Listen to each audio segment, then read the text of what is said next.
Millions of despairing men, women, and little children, victims of a system that makes men torture and imprison innocent people. You cannot shake hands with a clenched fist. Produced by a nuclear exchange would be carried by wind and water and soil and seed to the far corners of the kingdom of God, the kingdom of heaven. It's one small step for man, one giant leap for mankind.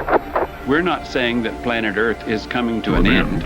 We're saying that planet Earth is about to be refurbished, spaded under, and have another chance to serve as a garden for another civilization. Most of the people in here are just your reflections. They're your mistakes. 1776 will commence again if you try to take our firearms. 1 million of the planet's 8 million species are threatened. You are what you repeatedly do.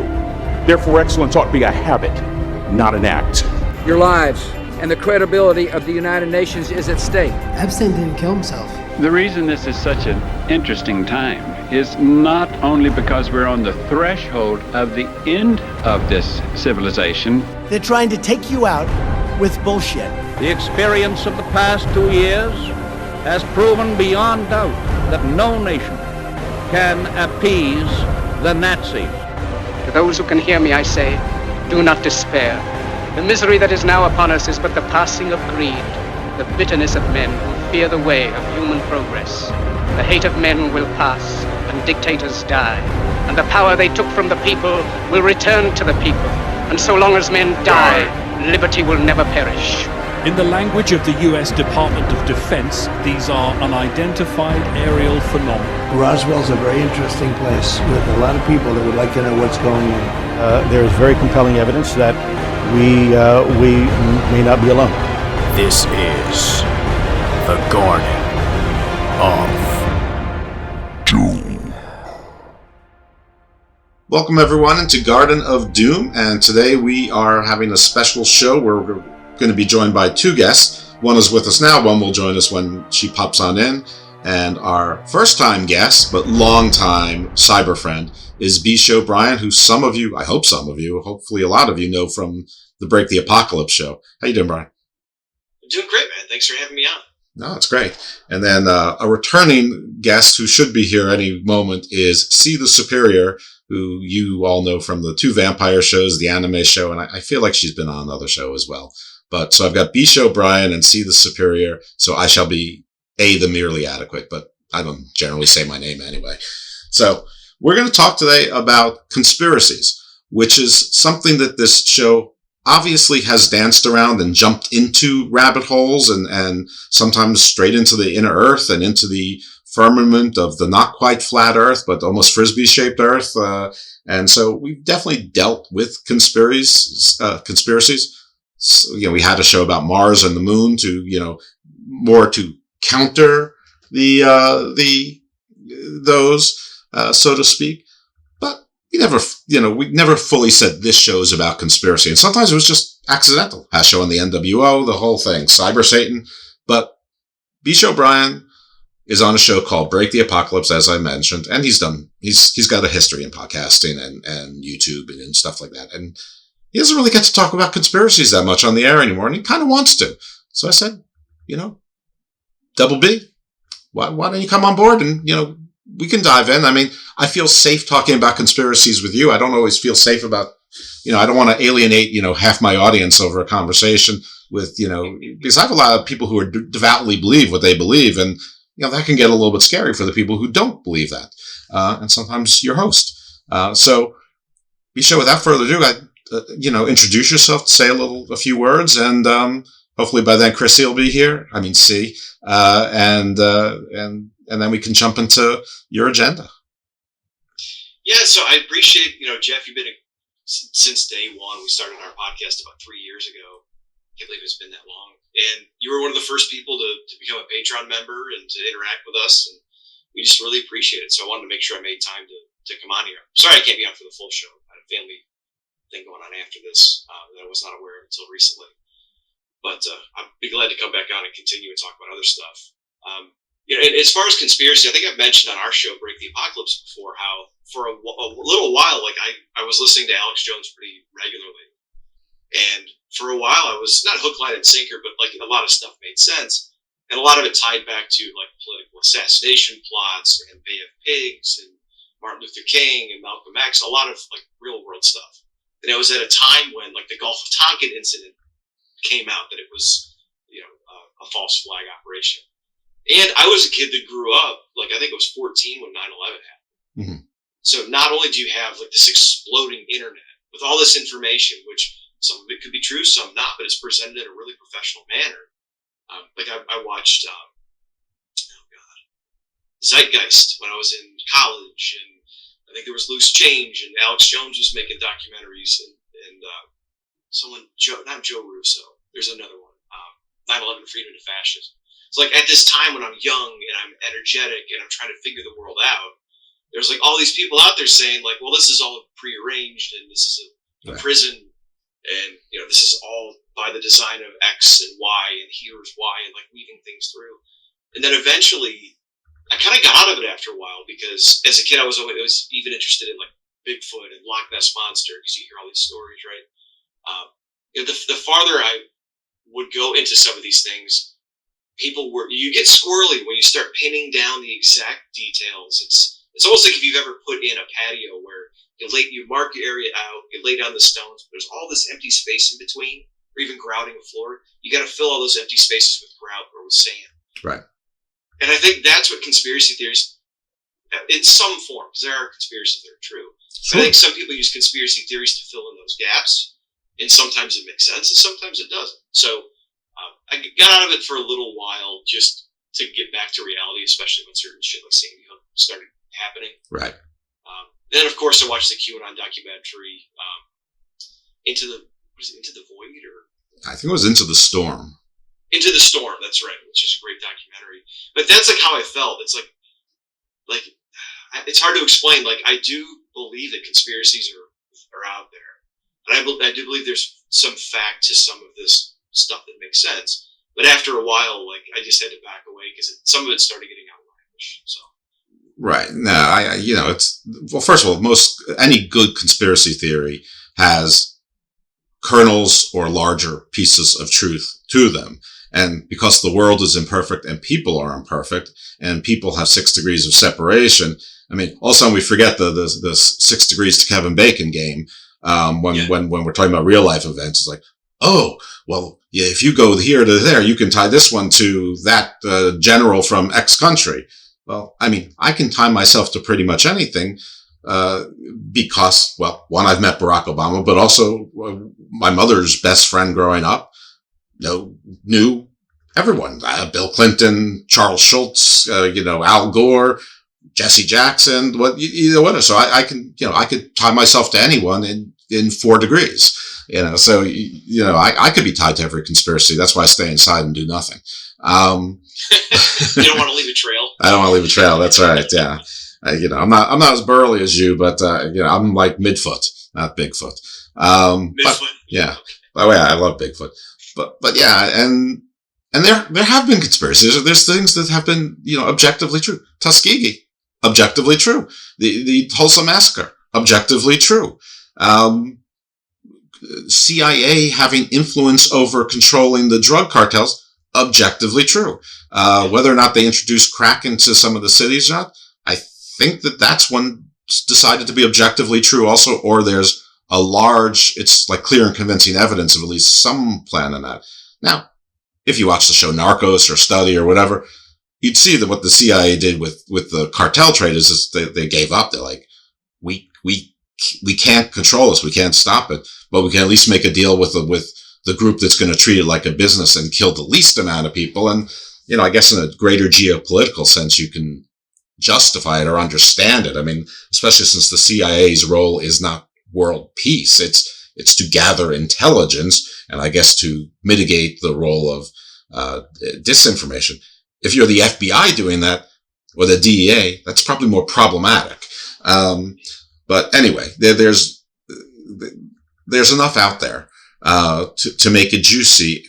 I just think in the last, like you said, the explosion of the internet and information, it's made it go from something that's fun and, it's fun to think about. We faked the moon landing. But when you start getting to 9/11 was an inside job and like killed 3,000 Americans in the financial district, in the most important financial city in the world, and caused, I don't know, $4 trillion worth of damage. Why would anyone want to do that? I mean, and just seeing the results of Afghanistan, to what end? You know, what was the goal of the conspiracy? Failure after failure? Yeah, and some people will say there's a memo that was leaked where they wanted to go in 5 different Middle Eastern cities and do regime change war, and this was the justification. That's a hell of a justification. Yeah, and what those folks don't realize is that there are leaked memos and plans for everything. The Pentagon has entire departments saying, what happens if we invade this? What happens if we do this? What happens if this leader, you know, becomes the leader of Panama and we have to secure the Panama Canal? They have war games for everything. So things like this getting leaked are not necessarily nefarious, but the audience that wants to consume it isn't interested in that unless it's someone like you that was young enough. And as you got older, you realized that the world was more complex. I mean, you're in I don't want to give away too much, but you were in the financial world professionally. I am in the legal world professionally. It's hard as much things are interconnected. It's impossible to believe that there's that kind of aligning of self-interest, that there's any small group that controls anything, unless you're in like Putin, Russia, or Xi, China. Even there, I mean, we're seeing that it's not even so simple there with all the oligarchs, you know, jumping out of windows on vacation from hotels. But why am I talking when I have you? No, that's we brought up a couple of good points. And I think George Carlin had a good point on, I think it was Real Time with Bill Maher a long time ago. He said, you don't need a formal conspiracy when interests converge. Mm-hmm. And I think people who live in a different world, who don't get to peek behind the curtain, they assume that everyone is so together that it's the tight, like, complete package, and this is what we're going to do, and on this day there's a script and a plot, and it's like, no. It's like, imagine, let's say you and I, let's say we crossed streams and got together with a bunch of different people in our fields. We may have conversations about what we'd like to do. If we carry those plans out together, and if we carry enough influence, we can influence markets, we can influence society, but that's not necessarily a formalized body of conspiratorial people. I'm not saying those don't exist. I'm just saying, what I always fall back to is like the Occam's razor type of thing. It's like, what's the most realistic explanation? Sure. And if you want to take it further than that, it's fine, and it's fun to do. And sometimes there's proof of that, like the October surprise. That just came out recently that some elements of it were true. So it wasn't necessarily Reagan, and it wasn't Reagan's cabinet. But as far as the article is concerned, I think it was someone who was looking for political favor with Reagan that helped put the deal together. Back up and tell people what the October surprises. Remember, we're old, and I'm older than you, so have to figure that a good portion of the audience, A, isn't American, and B, wasn't alive when Reagan was president. So there was an Iranian hostage crisis. And I don't remember who exactly the hostages were, but Iran had American hostages, and they were negotiating for their release. They were the embassy staff and the people adjacent to the embassy staff in Tehran. Thank you. And to that point, they were trying to negotiate for their release, right. And it happened right after, I think, when Reagan was elected president over, was it Carter? Yeah.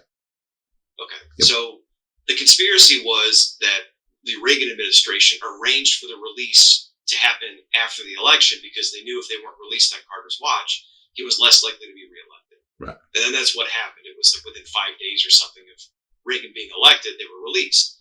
Now, if someone has, I don't know, a vested interest and wants to believe that it's true no matter what, and it was Reagan because they have an axe to grind, you can still draw the comparison and say, well, it was Reagan's influence, so it all was true. Mm-hmm. No, the most likely scenario is this guy, and I think it was a Texas governor or congressman. He wanted influence. He knew he could help Reagan, and if he could help Reagan, then Reagan would scratch his back. Right. So he went and used his influence to help move chess pieces. This wasn't like this giant conspiratorial body moving pieces around the game board. So I think that's what it eventually comes down to, is there are some cases where it's more fantastical, and it's amazing when that happens. But like even we mentioned 9/11, like there are reports that they had received warnings that the planes flying into buildings could happen, when they built the towers, they built them with that in mind of a Boeing 707, not a 747. Mm-hmm. So like it was something that was thought of, and then when Condoleezza Rice comes out and says, "Who could envision that?" It's like, well, there are briefings and memos saying, "Look out for this sort of thing," but at the same time, that's more likely to me a politician covering their tracks so they don't look somewhat responsible in some way, more so than this is what was planned. So, like I said, to me, it always comes back to like Occam's razor and what's the most realistic explanation for those sort of things. So, yeah, the thing with the October surprise was, I mean, like you said, there were some elements in the back doing that, but one, the Iranians knew that it was unsustainable. Two, they definitely didn't want to give Jimmy Carter the win because they didn't like him. But the proof was in the pudding when just a little bit later Iran and Iraq went into war.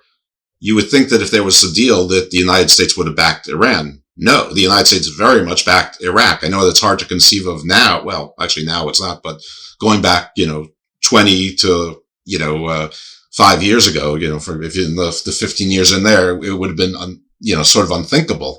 But the U.S. very much backed Iraq in the war, in that 8-year war. So anyway, let's move on to some of your favorite conspiracies, which I know that's, it's a fun little word, but we're going to use it anyway. And what made you believe them and what made you unbelieve them? Wow, favorite conspiracies? That's a hard one. That's because I put myself out of that world for so long. You know what one I kind of am on the fence on is this whole alien UAP UFO thing. Yes. Because it's been coming out so much, and like the Pentagon is forced to like release information confirming some of this stuff, and it's fascinating.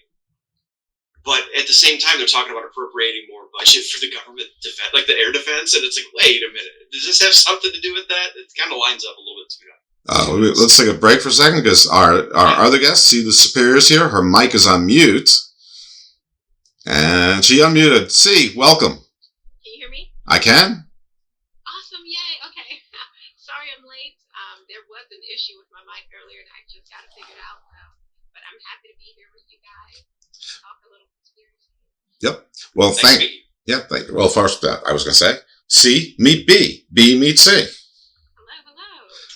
Nice to meet you. So it works out fun because B show has to leave basically at 2:00, and so we will then continue us with sort of your favorite conspiracies and things that you want to talk about. But why don't you just briefly introduce yourself? I mentioned that you had been on at least 3 prior shows. I think it might be more, but I can only remember the 2 vampire shows and the anime show. But yeah, welcome back and tell the folks who you are. All right, thanks for having me. Again, my name is Stephen Superior. I am a jack of all trades in a way. I have a first business, my education marketing, and social media assistant. And I also have a YouTube channel, Stephen Superior on YouTube. And I'm just into like a lot of weird things. So I'm here to talk about things. Okay, very good. I'm going to ask Brian to continue with this, but see if you could raise your volume a little bit. It'd be great. Sure. Okay. And then Brian, as you were with the UAPs.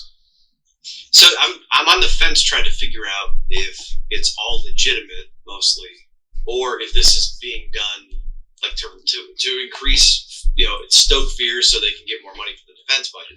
I don't know. What do you think? Because I don't know if we've ever talked about this before. I believe in aliens and intelligent life and things like that. I believe it's possible. But at the same time, it's just rather convenient that these things are converging. So I don't know. What do you think, man? Well, I don't think that there's ever been a question as to increasing the defense budget. It's about the one thing that almost everybody in government agrees. I mean, there's always going to be war and the technology is always going to cost more. So I don't think we need false pretenses for that. I don't think there's a direct line to it. I think that's more of an indirect. I mean, I know people say, oh, well, this happens and the defense industry gets richer. This happens and big pharma gets richer. But no one ever says if you feed the world, the corporate farms will get richer. Well, guess what? They will. I mean, if you decide to feed the world, the corporate farmers are going to get rich as well. If you decide to house the world, construction companies are going to get richer. Energy companies are going to get richer because of air conditioning and heat. I mean, everything's going to cause somebody to get richer because, the state does not own all the means of the economy. But I absolutely agree. I believe in aliens. And as a student of all sorts of mythologies, you either have to choose that you believe in a magical god and his or her agents, or aliens. I believe Occam's razor that aliens are more likely. And so that's where I fall in. I think that all these stories from the entire world, that all start with the seven sisters and the Pleiades, is not a coincidence. And the thing that tells me it's not a coincidence that we haven't been able to see seven sisters for 100,000 years. We can only see 6 of them. Look at the Subaru logo, because Subaru means the seven sisters in Japanese, but there's only 6 stars there. But there's 7 in the Eye of Taurus. And so that to me is symbolic of where things might be from that part of the star system. Then again, there's other people more practical tell me that, listen, all time is a construct. It's just to measure movement, and that's all astrology is. It's just to measure movement, so we can create time, and so people can figure out when to plant crops and harvest, and when to follow their game, or when to fish or harvest, or this, that, and the other thing. I also think that anything with lots of lights in the sky is not extraterrestrial. They don't need headlights. They don't need running lights. Their technology is so beyond that they're using infrared and a whole bunch of spectrum. So, I don't think they need to mutilate cattle. I don't think there's any purpose in mutilation or desanguinization of cattle to show that you're alien. So I think that it's exaggerated. But I do think that they caught things on film and they needed to acknowledge them. I think most of those things are human technology, but not all. See?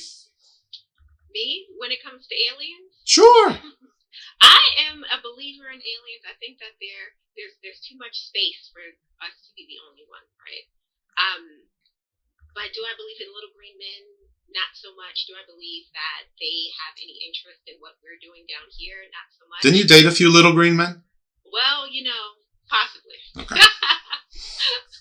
But yeah, I don't think that if aliens exist, which again I believe that they do, I don't think that they have any interest in what we're doing down here. I don't even think that we're even anything that we're doing is nothing that they're concerned about. So that's what I believe. It's sort of sad, isn't it? That why would they be interested in us? We're making a mess out of everything. Yeah, just avoid us. If they know about us at all, because it could just be that we're so far apart that we don't know about them, they don't know about us. But if they do know about us, I'm sure they're uninterested. One more thing about the defense industry and the defense budget is that the United States currency is the fiat currency of the world. And that is very important, not just to the United States, but to a lot of the world as well. And the way that traditionally, the way that you become the fiat currency is by being the most powerful military in the world. All international laws is really predicated on we're going to act nicely, but if not, somebody that's stronger than you is going to hurt you, either economically, but ultimately with clubs, swords, or guns. And so that's part of it. We need to stay the fiat currency because this debt that nobody really cares about anymore, this national debt, the only reason nobody cares about it anymore is because we are the fiat currency. If all of a sudden Finland was the fiat currency, all of a sudden we'd have creditors. Yeah. So anyway, Brian, back to you on the UAPs. What are your thoughts? I'm with you. I think if there's anything with lights in the sky, it's probably government craft or weather balloons or drones or something. I thought drones for a while. Like once drone technology became really, mainstream, I was like, okay, that makes sense. That makes sense there. Like the crashed craft in Nevada and military bases, it almost seems more likely like the military is testing different things and we have things crashing from Alpha Centauri or whatever it's called. So that's what it's called. I'm with you. Yeah, I don't think any alien ships have crashed here. I mean, I can't rule it out, but I don't think that they have. I agree with you that whatever happened at Roswell was either our military or maybe somebody else's. Yeah, and I mean, if you look at like the eyewitness testimony, right? I was thinking about this earlier today. Jeff, you're in the law field, right? Is eyewitness testimony the most reliable? What's that? Allegedly. Sorry, I didn't know how to blow your cover. Is it the most reliable? No, it's actually famously unreliable. Although, you can't find me a prosecutor who doesn't want at least one. Right, and it's necessary to tell the story, I'm sure. But like, I'll give you a great example, which is why like Bigfoot or alien encounters or abductions and stuff, I can't take witnesses' view personally reliable. Is we had to put our cat down about 2 weeks ago.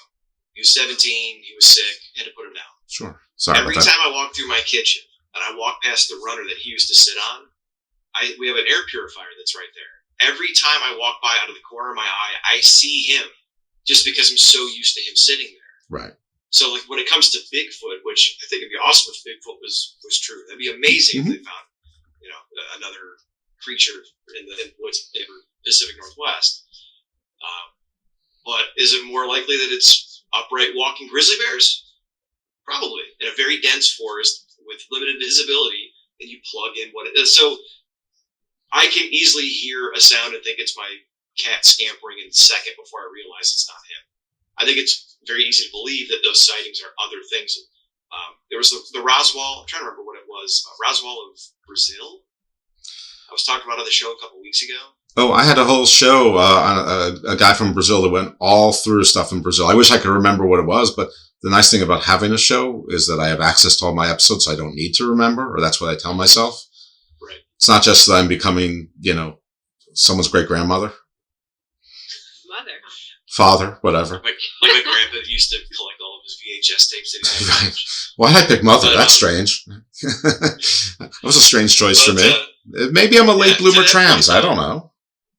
Oh my God. But to that point, like eyewitness testimony in Bigfoot or Loch Ness Monster or whatever, there's always something more realistic or whatever. So do I believe in higher intelligence? Do I believe in other creatures in the universe? I'd be ignorant to think that it was such a vast space and there was nothing else, as Stephen Superior said. I read a book by a guy named Dan Bryson, and I just stumbled upon it, and I had a free credit in Audible. And so by read, I mean listen to.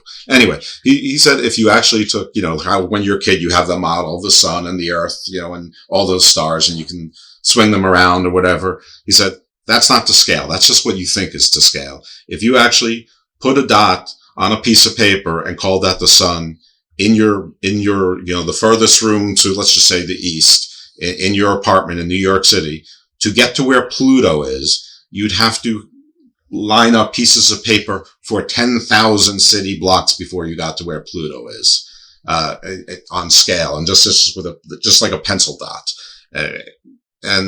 And then after Pluto is this thing called the Oort cloud, which I went to a presentation on post-Neptunian space.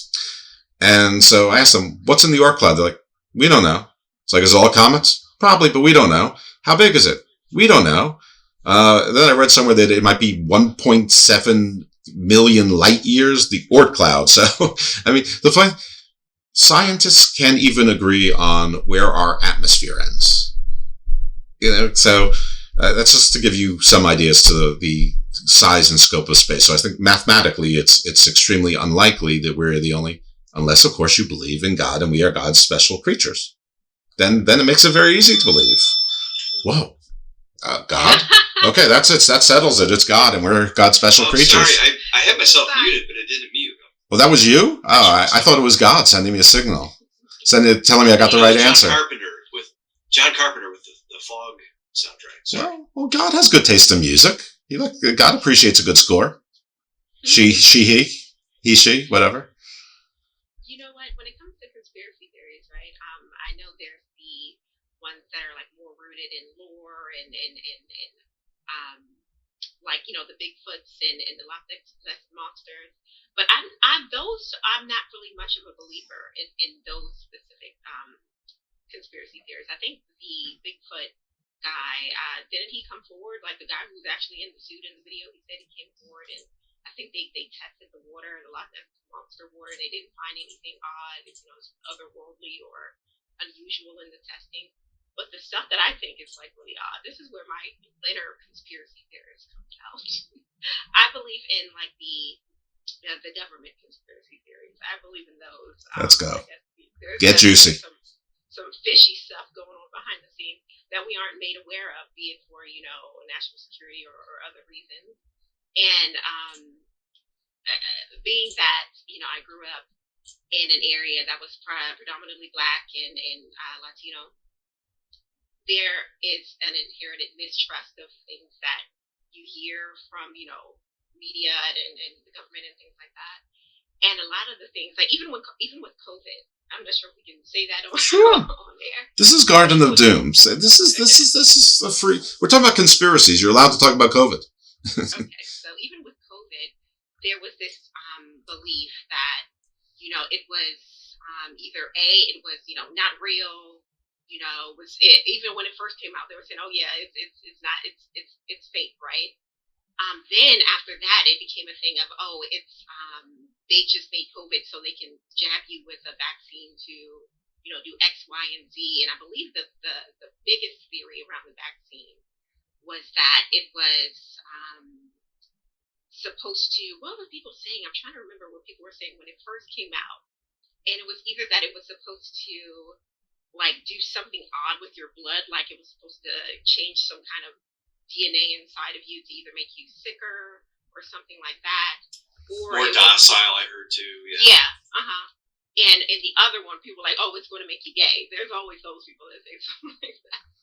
So it's like, I wasn't a believer in that, but when COVID first hit, I was one of those conspiracy theorists. I was like, okay, this is odd for me. Like clearly, pandemics have happened before in our history, right? But yeah, I'm ashamed to say almost that I was a very big believer in the COVID was, it was fake conspiracy theory. But now that, we're several years into it, and I don't, clearly it's not the case, but I think that there was that immediate disbelief of anything that we're hearing from media and the government and things like that. Those are the yeah. And the interesting thing is, in hindsight, some of the things that the skeptics said turned out to be true, so they can still hang on to that. But, I just look at it sort of, as Brian was talking about earlier, Occam's razor. I mean, I'm glad that the governments of the world overreacted to it. Now, maybe that's easy for me to say because I don't own a restaurant that was closed down. My job was unaffected. But my partner's jobs weren't unaffected. She lost all 3 of her jobs. And is still, trying to find her way back to where she was. Luckily enough, she doesn't really need to, but it'd be nice. It'd be cool. But it turns out masks really didn't do that much. No, I never saw a big deal in wearing a stupid mask. Who cares? I don't care. It was fun. I didn't have to smile at anyone. I didn't have to change my expression. I'm antisocial. That's fine. You could do fashion sense with it. You could do, I could have my little, funny Joker, evil smile mask. I could have my Louis Vuitton mask if I was going to a fancy place. I could do whatever I wanted. It was like wearing a tie. But, social distancing probably worked, but, no one knew the vaccine was going to come out within a year and be effective. And then, of course, you get mutations like you always do with sicknesses. So they say, you didn't need the vaccine after all. You need a new one. And they're just trying to, chip you or whatever. I know there's a lot of people say the government wants to control you. And they do, but not that way. I mean, governments want to control you not so you're dependent on government, because the government needs money. And the only way the government makes money is through taxes and fees, and you need to, the populace needs to have money to pay taxes and fees. So the government absolutely wants to control you. They want us to basically behave ourselves.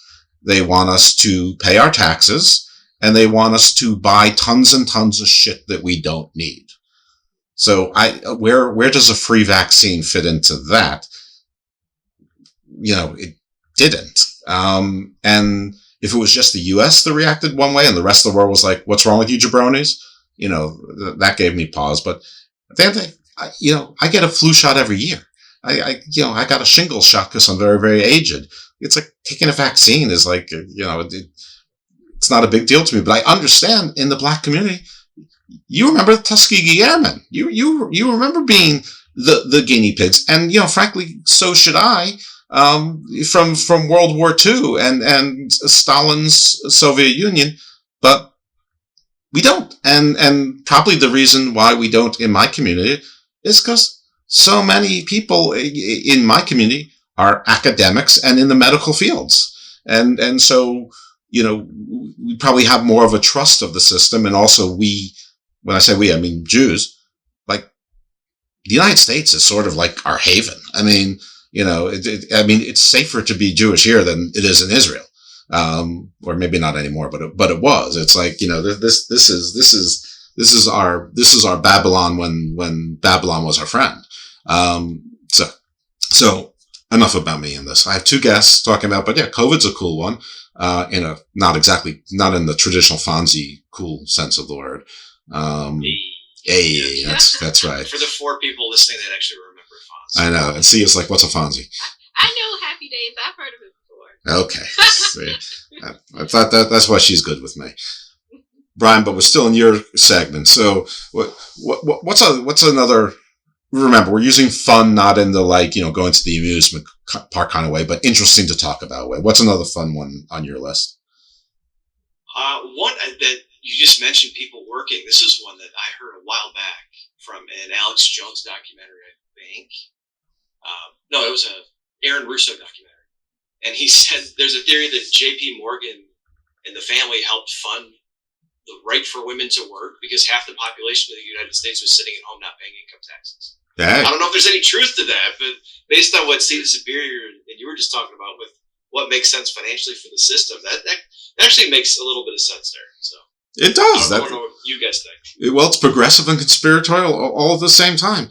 Listen, around 10,000 years ago, women ruled most of the matters of tribes and people. And, I don't know if things were better before or not, but they certainly been pretty shitty since. So. I can believe it. Because didn't J.P. Morgan, didn't he have like some kind of, him and the government were like really close, right? Didn't they come to him for funds? He bailed the government out of more than one default situation. Yeah, so I wouldn't be surprised given that they have like a little history going on there. So that's interesting. And Chase Bank is now, the largest bank in the United States because they just took over those other assets recently. Yeah, didn't they buy Sovereign Bank? J.P. Morgan company.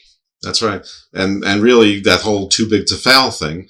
But when you live through it, you can see, you could look at it that as a conspiracy. You could also look at it as, thank goodness someone stepped in and stopped, what people were afraid was going to be a domino effect of regional banks failing, especially the ones who were taking high risks, because you need that high risk funding for, things like people building robotics. And, you're not always going to have Bezoses and Musks, say what you want about them, that can self-fund these kinds of operations, or they all need to self-fund it because their credit is so good, to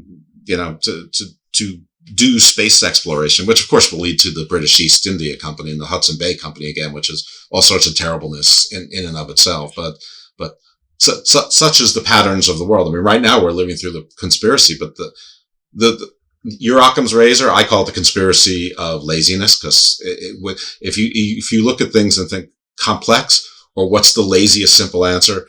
Laziest simple answer is usually 9. But then the conspiracy theorists will say that's what they want you to believe. So tell me where am I wrong? Who wants me to believe this? Who is this they? I've seen silence. That's the thing I don't get with like flat Earth. It's like, what's the point of it all? Oh, they just don't want us to know the truth, man. It's like, okay, but what's the point of that? Right. What's the end result of that? And if you believe that, fine. But like that's what I'm saying. It's like, explain to me what the end result of that is. It's a good question. I don't get it. I've invited quite a few flat earthers on the show, and not only have they not bothered to say no, they haven't bothered to say anything, or they said, I don't feel like I'm the right one to talk about. I'll try to get you a guest, and then they're gone.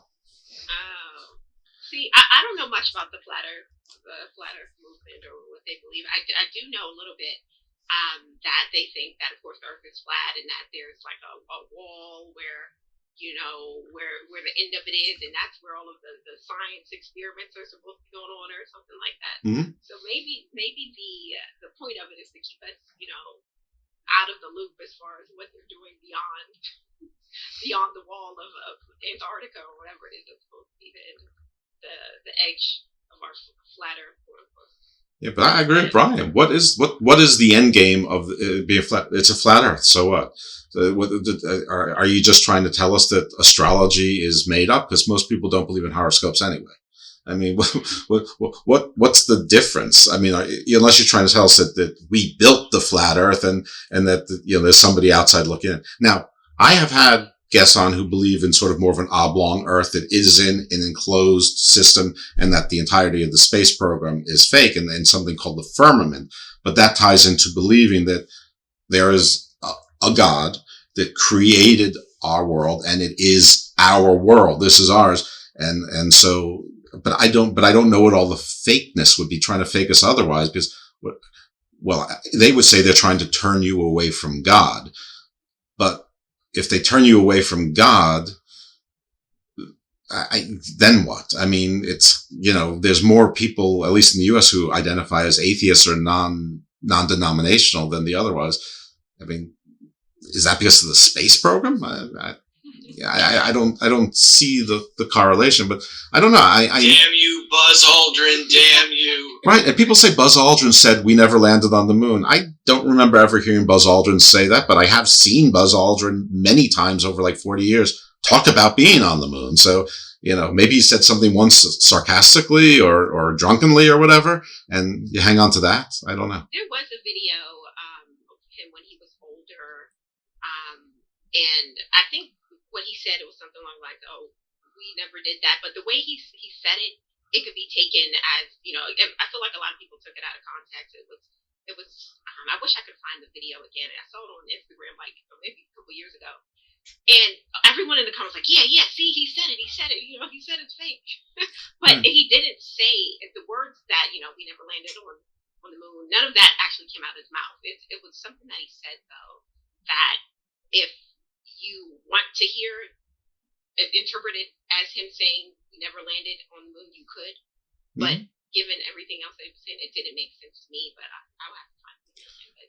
And that's the only one I can remember people pointing to saying, "Oh yeah, he said that they never landed." The strange thing these days, a lot of people who sort of fit into the same sort of moon landing denier, question everything, flat Earth world, their favorite person is Elon Musk, and like all Elon Musk is really trying to do is build a base on the moon so that he could launch rockets off of the moon to Mars. I mean, so you love Elon Musk and all of his, I guess, domestic ideologies, but you're like, he's just being silly here. That's a diversion. He's spending billions. Yeah, go ahead. Sorry, I didn't cut you off. No, you're the guest. I think I said this on Break the Apocalypse a few weeks back, but I feel like Bezos and Musk, I didn't mention Bezos, just Musk, they come off like Bond villains to me. Like, if you watch the movie, the movie Moonraker from 1977 or 78, it's like Hugo Drax is this rich guy from I think it might be a South African country, or maybe it's mid-Europe, I'm not sure, I'm fuzzy the details. But has all these businesses, works in industry, he's like this prodigy, and he also wants to do space exploration, but it's really in the name of eugenics and restarting the population. Of course. Then you see all this weird, crazy shit that correlates between these guys who want to fly these rockets to space. I just get Hugo Drax vibes from Elon Musk. So it's really strange. And the other thing too is the same people that would complain about chips. I just saw this someone brought this up on social media. I won't claim it's mine. But people that claim that the government wants to chip us are probably excited about the Neuralink chip getting clinical trials approved. Right. How does that compute? It doesn't. And how are they all complaining about this on social media? Which is, I mean, it's all.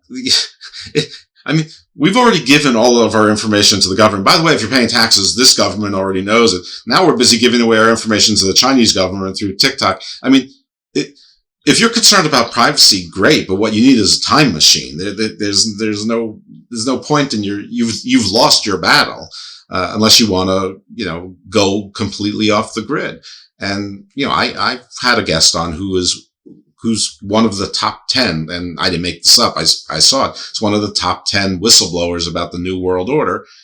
Where did I interview him? Here, on Zoom. Where do I know him from? The internet and places like that. So I actually asked him, I said, well, how do you justify doing what you're doing? You're saying this is evil. That Satan is in the technology. I mean, literally, not in a figurative manner, but you could take it either way. But his was literal. He's like, well, it's worth getting the message out. But I said, well, what's your answer? He's like, well, you have to get rid of technology. You have to pray a lot, and you have to live in the country in a simpler life. So, basically going back to, I don't know, pick at least Little House on the Prairie type of simpler life, but I'm not sure that he doesn't mean wigwams on the prairie, the horse, the wagon, and the wheel, type of life. So, I could see someone on the other side of the spectrum, like a pure environmentalist, believing in exactly the same thing. And it's been a very interesting thing to me, who I was born in 1968. So I very much remember hippies. And question everything. That was a hippie thing. Question authority. That was a hippie thing. That was a young sort of progressive urban thing. And, and the people in the country didn't want to hear it. Now the people in more rural are like, question everything also. And everyone's questioning everything, and nobody believes anything. So how do you find your truth? I guess you find the most charismatic person that you like, and you absorb their truth. And unfortunately, I'm not that charismatic, so I don't have this huge following. But, I don't know what the answer to this is, because I don't know who you should believe either. And I don't know that anybody should believe any one person. I think most people should try to source their information from at least 6 or 7 different sources with 6 or 7 different opinions, and then, find the Venn diagram, and then find what they can live with, as opposed to find objective truths. But, I think, some people, they go into that Fox bubble, or that NPR bubble, or even more extreme, the Alex Jones bubble, whatever it is. But you guys speak. This should not be a monologue. No, I think that a lot of the mistrust, and a lot of that hippie mindset of don't trust anything, question everything. It happened because there was so much information that was coming out from what happened in the 40s and the 50s and stuff. All the stuff and Vietnam. Yeah, exactly. All the stuff that kind of became, I guess, declassified and just more aware. And now that we're in the digital age, stuff it's just known quicker. So there isn't that era of innocence where you are just not aware, as the masses aren't aware. It's the internet that is enabling us to empower ourselves with knowledge, and sometimes that can be it's a double-edged sword, because you get information from sources that maybe aren't as reliable, and then you can become engulfed in that mindset of, okay, well, they said it's like this, and this is how it has to be. This is what I believe, what they believe. It's really an interesting place to be. Because yes, you get all of the information, but yes, there's still this mistrust, because the sources aren't really. You got to check your sources, I guess. It's a lot of information out there, and not everyone has the intent to spread knowledge. They're more the intent of spreading, false, fake news. So I think there's a lot of that going on, and that just feeds into people who naturally have this spirit of mistrust of certain situations, or mistrust of certain theories, and that creates even more conspiracy theorists and more people like that. Right. Well, you mentioned that you're from the Black community, and the Black community has plenty of reason to be mistrustful. I mean, we don't need to go through the entire list, but one of the more recent ones was crack in the cities. That there was government assistance with that. I mean, and you're younger than me. You're probably younger than B also. But I'm sure that that's something that you grew up hearing about. Yeah, I've heard about it, and it's always been something that's known to me that, crack was put into certain communities by the government, and also different experiments. Of course, in the Tuskegee Airmen experiment, there was the radiation experiment done to those Black kids, and I want to say it was Minnesota or Alabama. Was it Alabama? Okay, so it was all of these things that you were made aware of when you were younger. So you do have this mistrust of, what we're being told versus what actually is. So that's why I think I have like a little bit of a conspiracy theorist for me. There are some things I believe, some things I don't. But yeah, it's definitely a lot of information that you have to take with a grain of salt. And now you could see, you can predict that what's going to happen is that, you have the aggrieved white worker now, in middle America that, and then there's the opiate epidemic, fentanyl, etc. And, at some point, I'm sure they're going to say the government's doing, maybe they already are. Maybe there's already people saying the government is doing that to keep us down. Maybe that they don't want us to work. They want the liberal coastal, elites. They want the Rainbow Coalition to take over the country. And maybe it's already there. I don't know. Brian, as our Midwestern representative and correspondent, is there anything to that? Is that floating around out there? I mean, I'm sure maybe it's out there. I haven't heard any of it. I don't know. I think, man, you threw me for a loop with that question. I'm trying to think if I've heard anyone say that. Not really. It's just more of a sense. I see more like flags or people talking about Sleepy Joe Biden. I'll see a bumper sticker that still says "Let's go, Brandon." It's like, come on. It's been like a year. Let's get something else if you're going to do that. Right. But I think in a world where there's not always answers as humans, we crave finality. And as you mentioned, we're looking for a leader. And there's far too many people right now. I mean that from like a tribal standpoint. We're all looking for the shaman to lead us, or we're looking for the leader of the tribe, or the alpha, whatever tentpole you want to use for that. We're looking for guidance in a lot of ways. There's too many people now who are looking to sow or spread influence more so than truth, as Steve the Superior was alluding to. So it's a dangerous time. And then with the internet, we've got all this other stuff floating out there. So I don't know what the answer is. I don't even know if there is an answer. And I think that's the hardest thing for people to grapple with, whether it's where we come from. What do we do about starvation? What do we do about these conspiracies? How do you trust a government time after time who is radiated, injected, tested on, put people in dangerous situations when they're also responsible for ultimately helping you take care of these things or help provide for not provide for your well-being, but to be your ally in that. They are the system of authority. It's almost like a toxic parent relationship where mom and dad are kind of helping you pay your bills so you get on your feet, but at the same time, they've been undermining your life ever since you were a kid. So how do you disconnect from that relationship when maybe you don't have another parent to go to? What are you going to do? You're going to move in with your friends? Right. Maybe that's not a great situation. I don't know. There's all these people that said they were going to move to Canada about 5 or 6 years ago. Did they? Probably not. Because they realized that maybe staying with this parent for now is better than moving in with my neighbor. I don't know. And also Canada said no. I mean, say what you want about the United States immigration system. Canada's harder. It's harder to move to Canada than it is to move here. So, I'm sure that Barbara Streisand could find a way, but, most people would find more difficulty. Yeah. All right. So but somewhere in there, what you're talking about is what I really think is the base of almost every conspiracy theory is insecurity. Whatever it is, whether it's how do I provide for a life for myself and or my family, take, a vacation or two per year, manage to save for my retirement and, basically not want for anything, but, not live luxurious, but be able to live.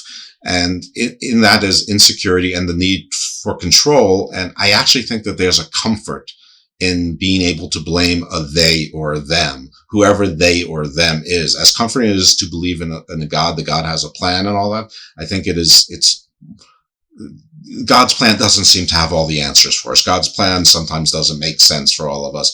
Bad things happen to good people. Part of God's plan. No matter how devout you are, some part of you, there was only one Job, right? A saint. And in the end, he got another family and his riches were doubled. Nobody here can really say that. Ask Mike Lindell. Never mind, probably a bad example. But I think that believing that someone else is the one that's responsible for everything and that this group, whatever this group, you hate them, the bankers, the Jews, the big pharma, the defense industrial complex, aliens, whatever. I think that sort of makes it easier to channel your hate and anger so that it's directed at someone else other than you and your 6 degrees of separation. Because there's not one of us here that hasn't failed themselves in some significant way at times. God, Lord knows I have. But what I find interesting, right, is because, like I said, I too am a conspiracy theorist on occasion. But there are a lot of conspiracy theories that seem to devolve themselves into like a hate. Mm-hmm. I don't know why there's that connection.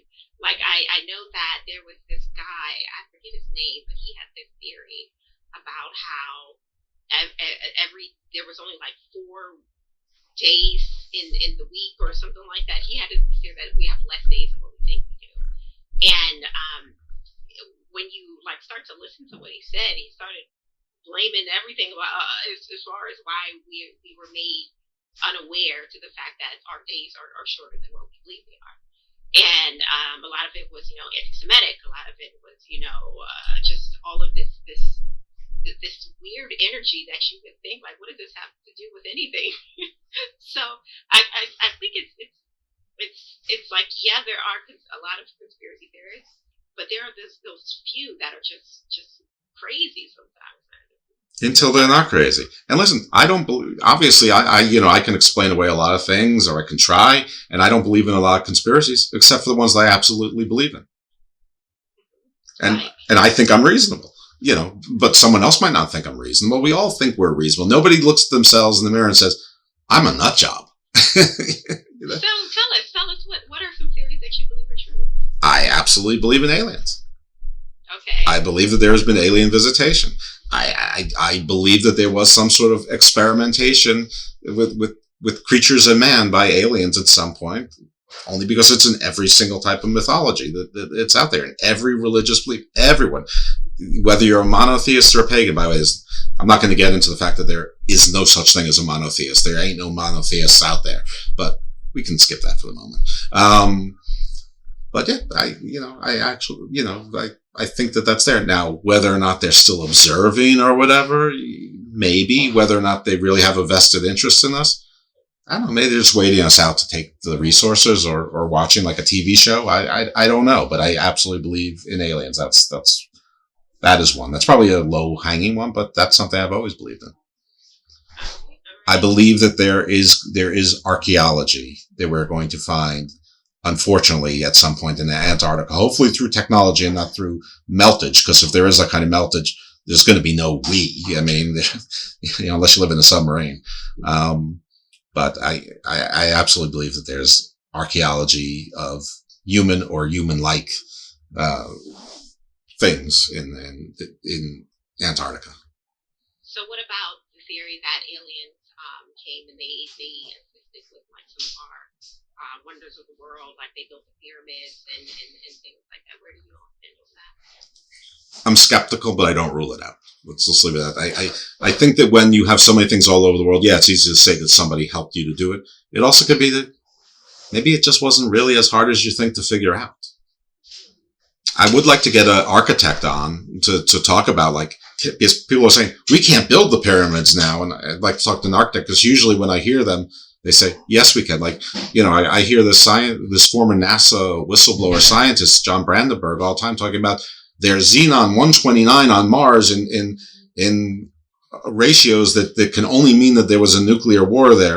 And then I talk to scientists like, there's no more Xenon 129 on Mars than there is any place else. It's entirely consistent with that type of atmosphere. It's, the Virgin Mary burned into the piece of toast. Oh, it's yeah. like, there, it's Mary, there it is. It's like, well, it's burn marks and you see it. I mean, yes, it's there, but is it there? I don't know. Yeah, your version of Mary also, because do we actually know what Mary looks like? Brian, you'll appreciate it. See, you would also, because both of you are sort of wrestling adjacent. They did those reconstructions of Moses and Jesus, I think, and like one looked like Hulk Hogan and one looked like Andre the Giant, and apparently those weren't spoofs, but they have to be, right? Yeah. I haven't seen them, but the way you describe them, a mess. I just imagine like the Pharaoh smacking young Moses with a whip, and him just, I'm coming back, brother, and port the Red Seas, dude, and now everyone's going through. I don't know. I will not let you people go. That doesn't work for me, brother. There you go. He had creative control over the arrangement. That's right. Oh my god. Yeah, no, it's so bizarre. Like, I don't know. I'm at a lost for words on that too. But going back to your point about following people earlier, you always come to a point, and you find this with cults, and we were talking about this before C jumped on. Actually, before we even started recording, is like I would listen to Alex Jones, and he'd be like, "There's 5 different families, and they're around the world, and they're going to get all the banks together. They're going to chip you. They're going to turn off your chip, and then you can't have any money." And it's like, wow, that sounds scary. Tell me more. And he's like, yeah, it's Smithstein and Goldstein and Rothstein and Bright. It's like, this is getting a little dangerous, and you got to pull back. So it's like there's always some common thread to all of these. There's people in control of my life type of thing. And the farther you get, it's like, okay, this doesn't sound like what I signed up for. Unfortunately, there's a lot of people that don't have that cogence or that mental clarity. And they go, well, of course this makes perfect sense because here's the solution. And it's like, I'm going to exit like Homer into the bush. Like, I'm out. I'm done. Right. Let me ruin most conspiracies for most people out there in some way, shape, or form. Because a lot of the conspiracies, not all, but at least the ones that are based on some type of evangelical biblical belief, whether it's Judaic, Christian, or Islamic.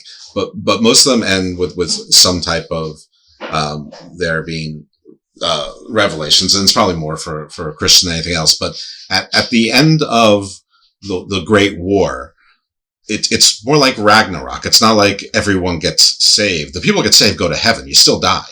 But the people who survive, even in Revelations, is 144,000 witnesses. Well, that's 144,000 people.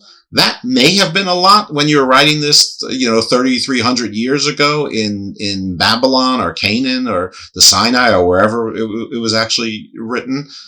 Or maybe it felt like a lot of people then, because, but it's not a lot now. So if that's literally correct, if the Bible is the literal word of God, that's 144,000 people. Now, I have spoken to people who said, no, that's just going to be the 144,000 people who are in charge.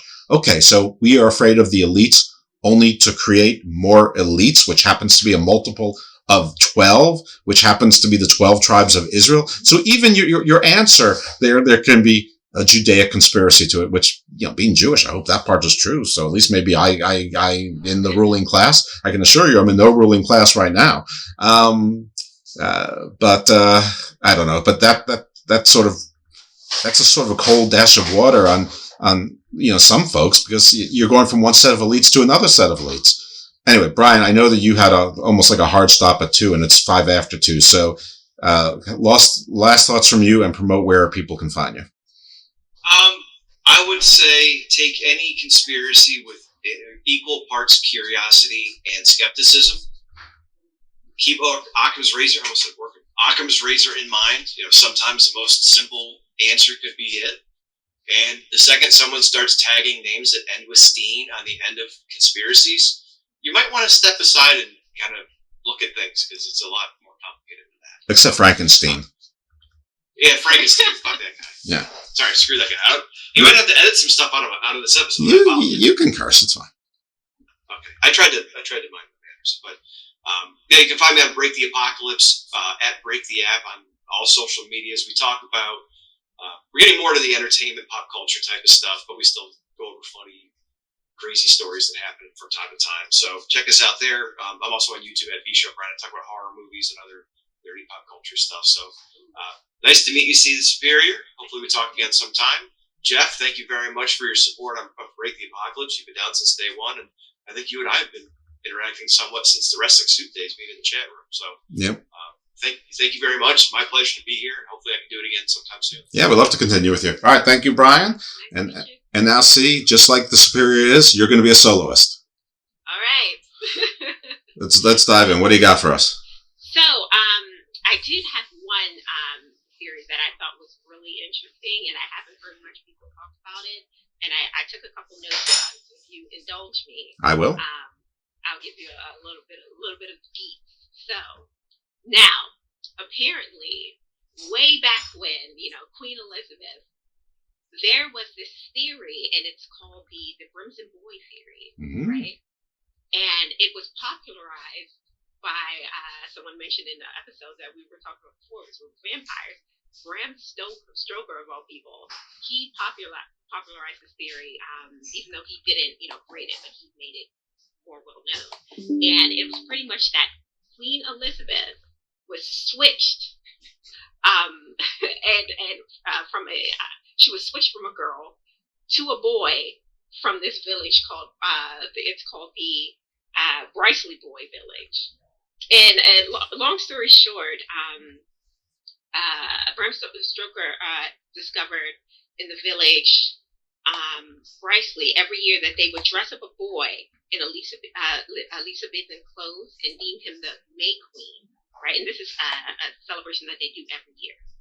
And the celebration of the Briceley boy being the true Queen of England. They do this because they believe Queen Elizabeth was switched out with the village boy when King Henry VIII came to retrieve her after sending her to this village to protect her from the plague. That was the whole reason for sending her away to this small village. But apparently it didn't work. It was unsuccessful because the little baby queen, Elizabeth, she caught the plague and died from it. And her governess, her name was Kate Ashley. She was so scared because everyone knows Henry VIII, notorious for killing people off, right? All of his, most of his wives. Right. So wives especially. In a frenzy, she searched the village for a young girl who resembled Elizabeth. Couldn't find anyone, but she found a boy.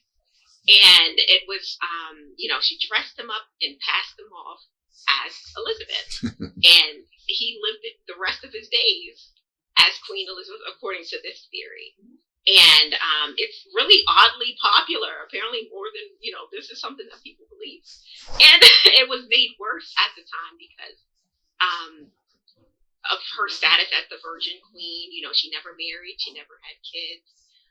And she would often be heard saying that she's more of a king than a queen. And that just kind of fed into the theory that, oh, this is the guy, right? Right. So it's like Buzz Aldrin saying we never did that, and someone saying we didn't do any of that. Exactly. Not just we didn't throw a football back and forth. So I just thought that was really interesting. And also, like, hundreds of years later, like, there was apparently this clergyman who discovered a coffin of a young girl in, fine Tudor clothing, and the theory was that this is real Elizabeth. Sure. But of course, with many theories, there isn't like any testing done on this coffin girl. Like, I'm sure, but we should be able to do some DNA testing, right? But as far as I was aware from what I looked into, they never did that. So of course not. It's really interesting. Exactly, of course not. Because they wouldn't let them. Yes. The man. Right. Or the woman. Yeah, allegedly. Exactly right. So yeah, and I can understand actually why that won't be popularized, because back then there were other families who had claims to the throne. However thin they would be, they probably believed them very strongly there. And I bet some of the people who believed it were nobility that were, I don't know which families were which. I don't know the Windsors versus the Tudors versus the Habsburgs versus this. I don't know who were friends, who were foes, when they were all friends or foes. But I'm sure that there were, like Mary, Queen of Scots, I'm sure that there were families who had, relatives who were, nobility, minor or major, in England, but were on the losing side of that, but still had holdings and followers and tenants and vassals and whatever. And they probably would be very supportive of that. And if you could get that over with the masses, well, you're back on the throne. And as we've recently learned, that's a pretty good gig. Yeah. So it's something that's believed by a lot of people, and it's just really interesting. And the fact that, the Dracula author is involved, I was like, wow, this is, well, it goes deep. He too was a British noble. Maybe that's why he's in the know. Maybe we're fools for not believing. Yeah, or maybe he was in the outside, faction or factions. Faction. So there was that theory.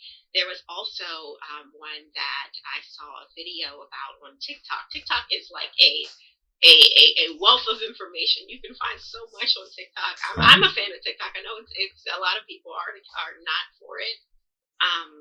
But apparently, that's a conspiracy. See, that's a conspiracy. Yeah. I believe that is Chinese spyware.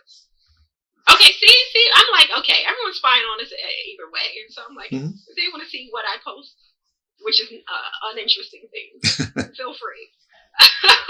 But this theory about the megalodon not being extinct. So for those who may not be aware, the megalodon is pretty much like a gigantic shark that was supposed to have gone extinct along with the dinosaurs. And but recently there's this resurgence of people who believe that megalodon still exists, and they cite a couple of different science, like not so much experience, but trackings of great white sharks in the oceans, because often great white sharks, they pretty much travel where they want. They're free reign, but they're in a specific area. When they track them, they're noted to not go deeper for whatever reason. They don't go deeper into the water for whatever reason. There's certain Bermuda triangles that they avoid at certain depths. Yes, and for whatever reason, the few that do, they lose track of them. The track is gone, and it's the theory is that it's the megalodon that is in those deeper waters that is actually, feeding on these great white sharks and stuff like that, and that's what's taking them out. Why not Godzilla? You know what? Maybe it's him, but I don't know. The megalodon thing, it was so interesting to me because I think actually there was a movie. I want to say it was probably like a B-list movie or Netflix called The Megalodon. And the thing is, it's just enough of something that could be truthful that makes it like, okay, because megalodons did exist at one point, right? Well, there was a movie called The Meg with Jason Statham, the transporter dude, and Fast and Furious, and there's a sequel. I mean, it's probably out now or coming out in a couple months, with that. So, yeah, I mean, it's big enough that it's, no pun intended, big enough that it's made its way into major movies. I also think in Deep Blue Sea there might have been a megalodon in it. I'm not 100% on that one, though. All I remember is that Samuel L. Jackson, who was much too big a star to get eaten that early in a movie. See, this is, I know I mentioned earlier that I don't believe in, so much of the woo ones, like the Bigfoots and stuff, but I could see a place where megalodon could maybe exist. I don't know if I'm being gullible, but I'm thinking, there's so much unexplored in the ocean. Exactly. Right? Exactly. We know more, allegedly, about the moon than we do about the bottom of the ocean. Yeah. So I'm thinking there could be a place where possibly this megalodon has existed. Or maybe it's not megalodon. Maybe it's a different kind of, one of those luminescent, predators. Maybe they can use electricity or whatever. They shock the great whites and they become the prey, or like a giant kraken or whatever. And the sharks would know what to avoid. I mean, it's not like they're not completely unthinking. They know where danger is and how to avoid danger. I guess. I don't really know. It's funny because I have a fascination with octopus, and I had a guest on a few weeks ago, Professor Robert Temple, and he mentioned that he absolutely believes that somewhere in the universe there's sentient life that like beyond like a dog sentient, like human beyond human, that are cephalopods, that are octopus in nature, and he's agreed to come back on and discuss that a little bit further. We haven't scheduled it yet, but I'm really looking forward to that. I tried to get a marine biologist on, but I mean, I can't get not real science. I mean, I've had archaeologists on and anthropologists, but I can't find a marine biologist, a zoologist, a geologist. Like there's things that I'm interested in. I don't know if anybody else would be interested in them, but like any regular, sort of run of the mill type of scientist on is very difficult. And I see them on social media all the time complaining that nobody's listening to them. They all want to listen to, Graham Hancock or people who believe in megalodons or whatever, and nobody wants to listen to them. Here I am. I just invited you on the show. There's a way. We can make it happen. But I need a social media boost, I think. But as far as you said the octopus, is this like an offset of the lizard people? I've heard that theory before about the lizard people controlling the government. Oh, well, yeah, the lizard people goes back to the, aliens or the demons who, were Nephilim and some survived the flood and, fled down to the earth. At some point the giants mutated into lizards, but also you can have the aliens, the lizards. No, the octopus, the thing about the octopus is that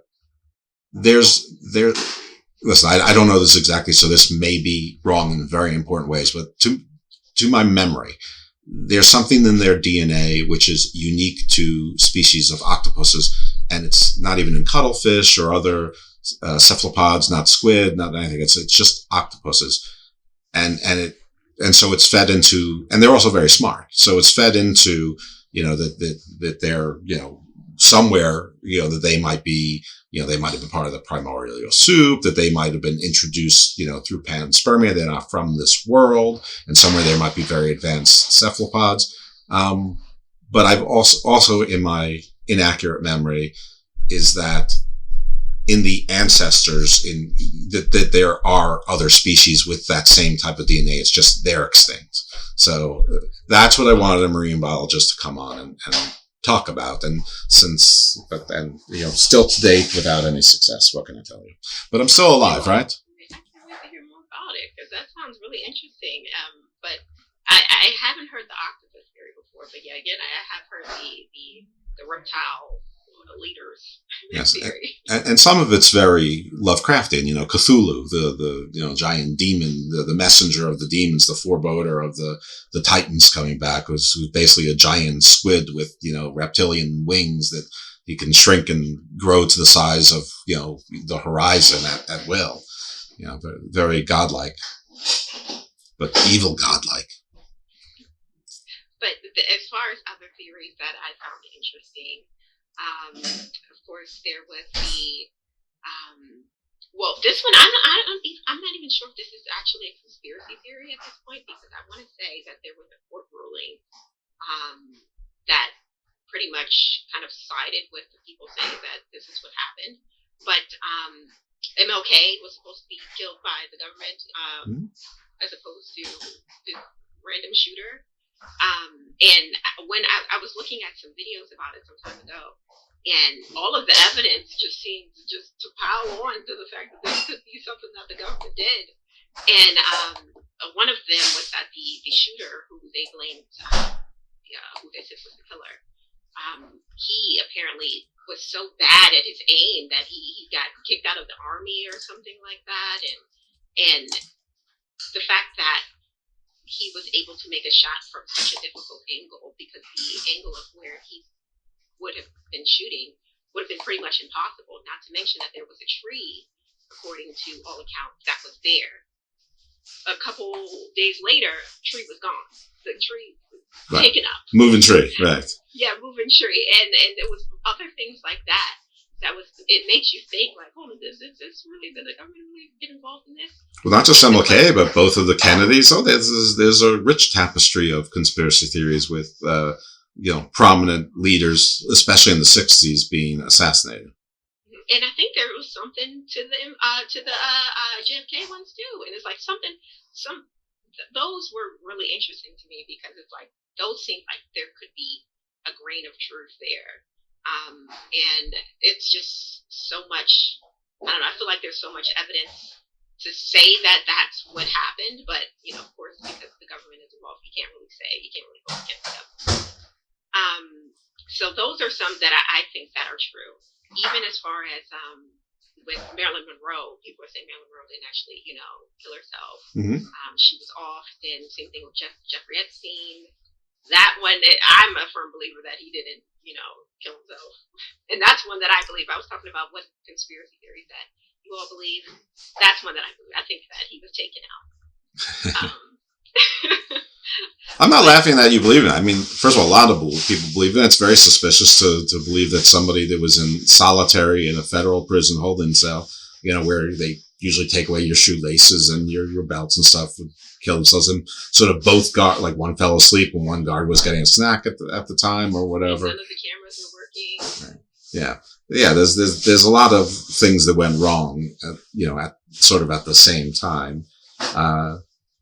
And, I guess he had a lot to say about a lot of people potentially, but, they left, but Giselle is still alive. So it's sort of, or whatever her name is it Giselle or Ghislaine? Yeah, something like that. Whatever, Yeah. And there's, I'm still waiting for that to come out. When is she dropping the T? Because it's been I don't know. I mean, as far as I know, she's alive. Maybe she's not alive. Maybe they just killed her better. I don't know.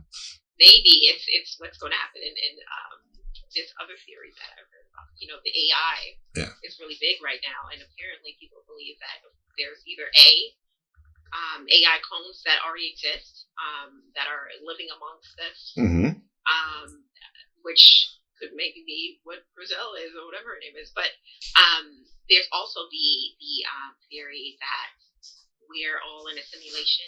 Yes, that one I've heard a lot of. Yeah, that one is interesting to me because it's now that we're getting further and further with what we can do with our technology. I think that it's more likely that we are. Well, that ties into the flat Earth firmament thing that we're in some sort of simulation. Someone's observing us. With that one's like, what's the difference? I mean, if they are, they are. Well, what am I going to do about it? So, would you rather know or not know if you're like a simulation, if you're an AI? I mean, if I'm an AI, there's a flaw in the programming. That's for damn sure. No, I don't think that I'm a simulation AI because AI is coming, and I think there's lots of things to really be afraid of with AI, and some of it may already be employed, like things like false flags and photoshopping and things like that. It's going to be. Voicing, imaging. It's going to be nothing to what it will be very shortly. There's actually a show on HBO Max. It's a British show. So if you're overseas, the BBC probably produced it, called The Capture. And it is brilliant. It's entertaining. There's American, like Ron Perlman, who is in it. But it's really quite good. And it's all about this. And it's, scared the crap out of me, as did my interview with the gentleman who is the author of the ChatGPT book. And I've got someone else who's building robots now. So I'm going to keep exploring that. But the simulation thing is one of those things like, I throw my hands in the air. If we are, we are. There's nothing I can do about it. It's knowing that I'm in a simulation isn't going to make my life any better. If anything, it would drive you to anarchy. And, if I'm wrong, I'm going to probably go down in a hail of bullets or get killed in some painful way for what? For nothing. So I think it's interesting. I think it's an interesting theory. And for me, if it is true, like if we are in a simulation and we're just an experiment or a forgotten piece of technology, I don't know if I would want to know. I probably would rather remain ignorant to it, and then you can live your life in peace as opposed to having literally no purpose. There's that aspect to it. But honestly, I feel like it's becoming more likely than not. That's another theory that I believe in. I think that there's no way if we can do all of these things in a short amount of time that humans have been in existence, that there wasn't someone who can do something more than us. So. Well, that goes back to some of the woo-woo stuff with just ayahuasca. That people say that the exact formula to make ayahuasca is so complex that to think that they stumbled upon it by accident, or that the shamans or precursors, proto-shamans experimented, did so much trial and error. It's something like, one of those Dr. Strange, like, it's 14,700,041 to 1 odds against this happening. But wait, I'm unfamiliar with ayahuasca. What is ayahuasca is like a very strong hallucinogen used by indigenous peoples, mostly in South America. But it's peyote similar, magic mushrooms, LSD is similar, but ayahuasca is stronger, and it's all natural. I mean, all these things are natural. It's just how you mix them together. And apparently, the proper combination to get the desired effects without either driving you mad or killing you or poisoning you or having no effect at all is so complex that, it can only be now reproduced with modern technology, or maybe still can. Anyway, what they're saying is that there's no way ancient peoples, given that they had to spend so much of their time eating, living, foraging, staying warm and dry, and just to do so much, things were seasonal, and there's just like millions of reasons why they couldn't have made it as potent as they did, but they did. And so somebody had to help them with that, or it was somehow engineered for them. I mean, which is similar to how did all the ancient people move these multi-ton bricks and make these giant megaliths, with basically stone tools, or in some cases wooden tools, that it's impossible. Someone else had to do it. And, but then when you talk to archaeologists and anthropologists, like, no, they could do it. It would have sucked, but yeah, they had 20,000 slaves, and somebody said something about something in China. I can't remember what it was, and the response was, well, it only took 600 years to build. So yeah, I don't know if there was any involvement there, like alien wise, because they did have to survive and things like that. But I think there's a lot more time in the day than we think it is, especially when, back in the day when you don't have a job, really, like a job where you do have to survive and you have to reach or shelter and all of that. But yeah, when it comes to the pyramids, there was slave labor. There weren't any labor laws. You got to stop after a certain amount of hours, and it took so long to build. And I'm sure with the Ayahuasca, if I'm saying that correctly, I'm sure that took them a lot of trial and error too. So I don't know, those I can see where people think that, okay, it has to be some kind of outside entity that offered some guidance or just gave it to them. But I'm like, there was a lot of time back in the day. I feel like. And I'm not even sure if they're right about how complicated. I mean, for all I know, in 5,000 years, people will look back at Jiffy peanut butter and go, the combination to make peanut butter was so complex that nobody could have possibly made it in the 20th century. I don't know if it's the same thing that they're just talking out of their behinds and have no basis for it. Well, I'll say out of their asses. I mean, we already have to put the explicit tag on it. Thanks, Brian. That's all right. It doesn't affect anything. I mean, this show probably shouldn't be listened to by kids anyway, generally speaking. Anyway, we are closing on the hour and a half mark. I think that's probably a really good time to wrap it up, but it's always a pleasure having you on. We'll have to figure out what we can have you on. I'm always trying to trick you and sidearm you into being the co-host and maybe one day taking this over for me occasionally. And you always say no smartly, probably, but we'll try to have you as a... I love being here. Thanks for having me. I love talking about all of the strangeness of the world with you and on your guests. So yeah. Well, when B show comes back, I'll see if you can come back too, and then we'll make another thing. But until then, I'm always thinking about what I can do. But luckily for you, I'm booked through like August, so I can't be bothering you anytime too soon. So, all right. So, folks, I want to thank B Show Brian for coming on. Remember, Break the Apocalypse and everything else he told you about. And I thank See the Superior. So, tell the folks again where they can find you and all the fine things that you do. You can find me on the spying app of choice, TikTok and See the Superior, or Instagram See the Superior. Or if you are into YouTube, you can find me there as well at See the Superior. So very easy to find. And if you are interested in virtual assistant services or digital marketing services or social media services, you can reach me at Superior Assisted. Shoot me an email. I'm very friendly and I'm happy to help. So thanks for having me. Yeah, of course. And I'll say to the folks out there that See the Superior is helping, at least to the extent that they will let her, the Space Court Foundation, which I'm also a part of as well, which is a not-for-profit. So if you're interested, check that stuff out too. They have a fun show called Stare Decisis and some other interesting stuff where they're trying to help influence the laws of space through the law school community to raise the next generation of space lawyers.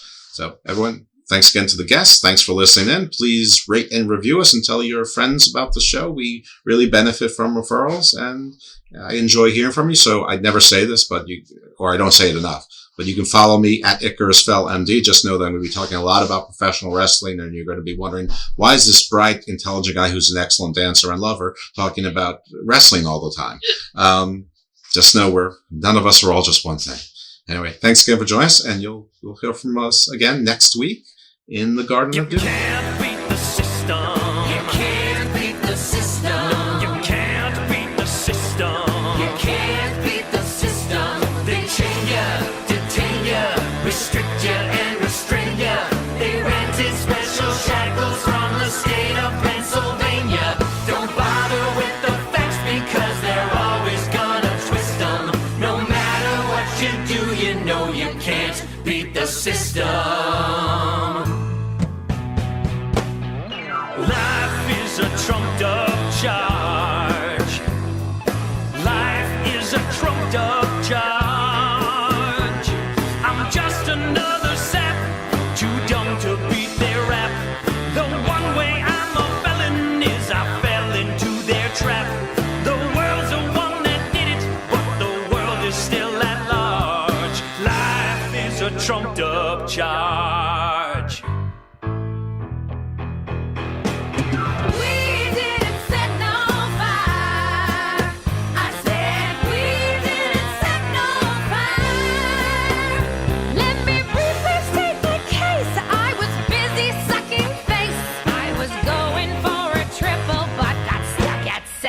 Base. I was over at the quarry swinging naked from a tire. We didn't set no fire. Love is his alibi. I said love is his alibi.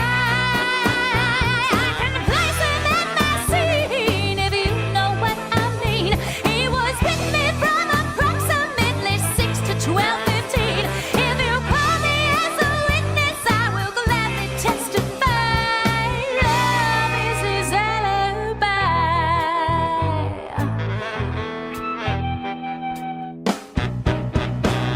They'll nail ya, they'll jail ya, they'll say that you're a failure. We certainly appear to have you by the genitalia. They'll charge you with resistance even if you don't resist them. No matter what you do, you know you can't beat the system. No, you can't beat the system. You mock it, you knock it, you kick and shake and shock it. How dare you come before this court and desecrate my docket? But there will soon be justice here, 'cause you're about to see. You're looking at the system, and you can't beat me.